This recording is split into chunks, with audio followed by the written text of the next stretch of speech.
Hi, I'm Matt with Matt Burke Music Studio. Today we're going to be taking a look at a really popular song that I'm sure everyone's heard at least once, called Clocks by a band called Coldplay. And it's a real popular tune that a lot of people play or would like to play. And so today we're going to be talking about the intro section to this song. If you don't know a lot about music theory, that's not needed to learn this. I'm going to be showing the specific fingering and patterns. I'll be talking about chords, so people who do know about those will know what I'm doing. But we'll get into perhaps some of the theory of this song at a different time. But it's a really popular song. I'll play a little bit of it here for you, and then we'll get into learning this intro section.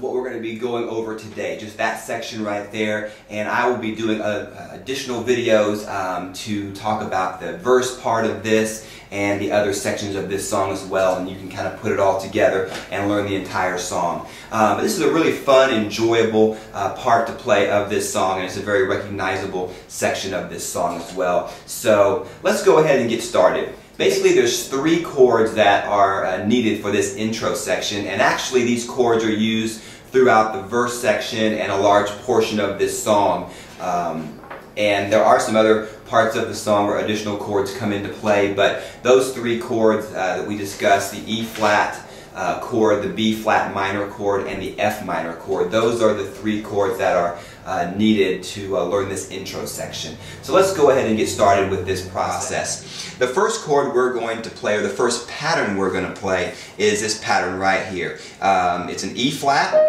going to a B flat, going to a G right there. So the E flat note to B flat to G. The next pattern, which is a B flat minor chord, will be the D flat note going to the B flat to F. So it borrows the same B flat that the E flat chord had in it, but it just shifts the bottom note and the top note down a little bit there. And so that's the next chord we'll be playing. And the next chord will be C and A flat to F right there. And so once again, there's some borrowed notes there, or a borrowed note. The F note remains the same, but we shift the two top notes down right there. So once again, the first one's E flat, which is E flat, B flat, and G. The next one is B flat minor, which is D flat, B flat, and F. And the next one is F minor, which is C, A flat, and F. Now the pattern that we're going to use for these chords will be basically the same. It's a pattern of playing from the top, or the right hand part of the chord, going down. So the E flat, B flat, G, E flat, B flat, G, E flat, B flat, and then we switch to the next pattern, which is the D flat, B flat, F, D flat, B flat, F, and you do that twice.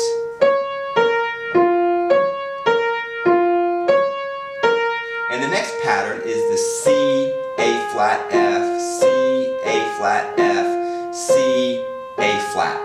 And so that's the pattern right there. Let's go back to the E flat and try this one more time.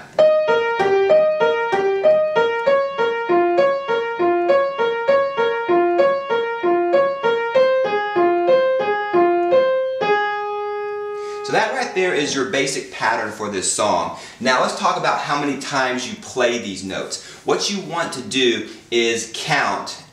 These notes are written in eighth note values. So the way you count eighth notes is 1 and 2 and 3 and 4 and. That's going to give you one complete measure of this song. So the E flat chord is going to be played for one measure. The B flat minor chord is going to be played for 2 measures, and the F minor chord is going to be played for 1 measure again. So what you do to count a measure is 1 and 2 and 3 and 4 and. When you get to 4 and, then you're done with one complete measure. So for the first chord, which was E flat, and that chord again is E flat, B flat, and G, it's always going down. You go down and you jump back to the top and go down again. And let's count that out right now. 1 and 2 and 3 and 4 and. So right there on that B flat, you're done with that first measure.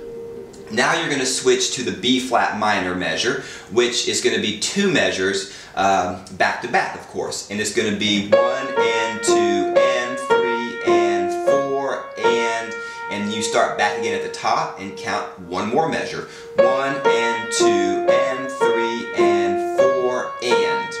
Now you go to the F minor, which is the C, A flat, and F, and you count that for 1 measure as well. 1 and 2 and 3 and 4 and. Now you're done with the progression and you go back to the top, which is the E flat chord.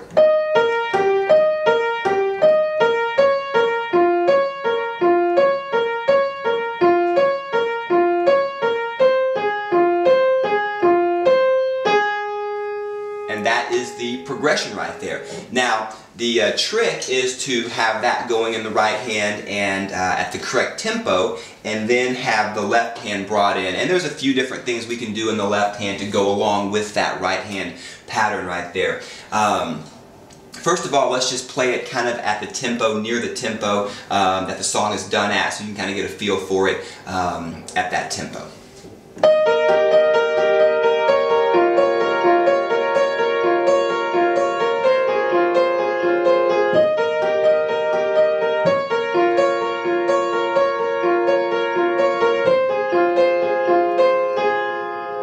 So there it is right there. Now, the fingering that you use to play this is kind of up to you. The fingering can vary from person to person in terms of what is comfortable for them and what works best for them.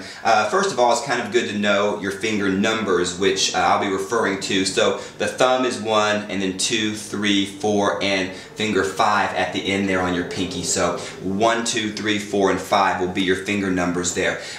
What I use is I use a 4, 2, 1, then a 3, 2, 1, 3, 2, 1, 3, 2, and then come up with a 4, 2, 1, 4, 2, 1, so.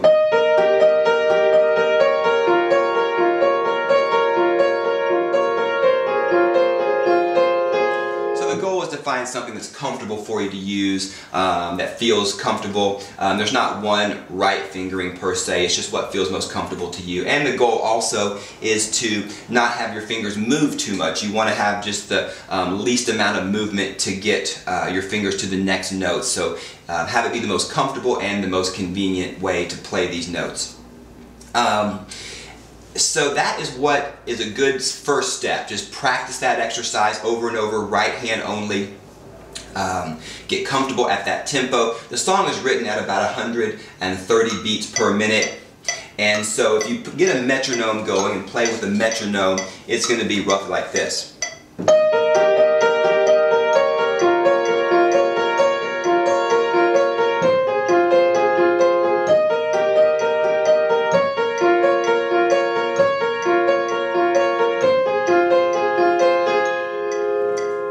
That's a good tempo. That's the tempo they use in the song. So if you have a metronome, once you get really comfortable with playing that progression, set the metronome up to 130 beats per minute and play to that tempo, and that will get you to the speed that the song is written at right there. Also, when you're playing this, using a damper pedal or a sustain pedal is very much so important with how the song sounds. If you don't use that, it'll just make the song sound dry and real disconnected, and so the song is played with that pedal, which causes all the tones to kind of run together a little bit. Now what you want to make sure you do is that you break that pedal, or you come up and down quickly before you start the next chord. So from E flat to B flat minor, you want to break that pedal, and so it kind of clears the slate, so to speak, for you to play that next chord progression on. And then when you go to F minor, you do the same thing, so all the notes don't run together and sound kind of just muddled together there. So those are some important things, and if you're not familiar with using a pedal, it will take a little bit of practice. Now for the left hand, what we want to do, there's a few different options. You can play the root notes of each chord in octaves down there. So for the E flat chord right there, this would be an E flat octave right there that you can play. An E flat being here and an E flat being right there. It's the second note in the two black key group notes. That's E flat. Go down to the E flat you find down there and play that as an octave. And then when you switch to the B flat minor chord, you would go to a B flat octave, which is the one right here, at the end of the three black key group notes there. So that's the B flat there, and then just go down to the next B flat you see below it and play that together. And then the F, which would be right here, the white note at the beginning of the three black key group notes. So you're going from an E flat rather octave to a B flat octave to an F octave right down there. So let me play that one time through and let you hear how that sounds.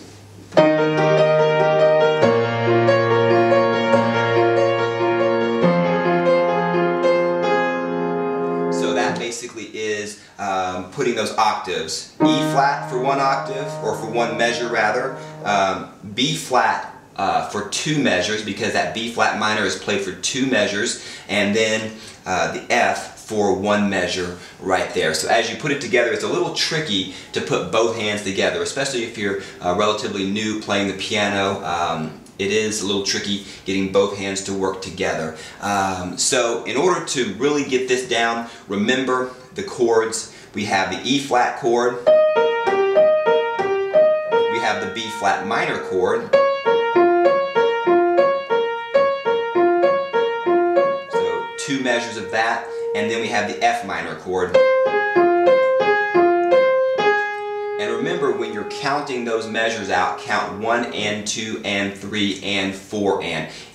One note being played for each thing you're saying. So 1 and 2 and 3 and 4 and.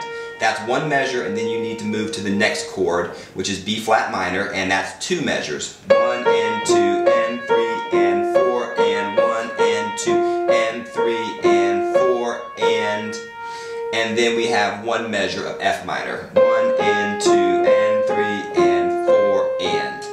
So hopefully this gets you started on your way to playing clocks. I will be having other videos that will come out shortly, and we'll cover the verse part of it, which is actually using the exact same chords as we did with the intro, but they're going to be played in block fashion, or as a block chord, all the notes being played together rather than separately, or a broken chord. So you'll already have the framework down for the chord progression, so you'll be in good shape.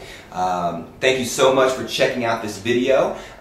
If you need any other information, you can check out our website at www.wannalearnmusic.com. And if you're interested in music lessons of any sort, we offer piano, guitar, voice, bass, and drum lessons here at the studio. We're located in Allen, Texas, off Greenville, in between Exchange and Stacy Road. Thanks so much and have a great day.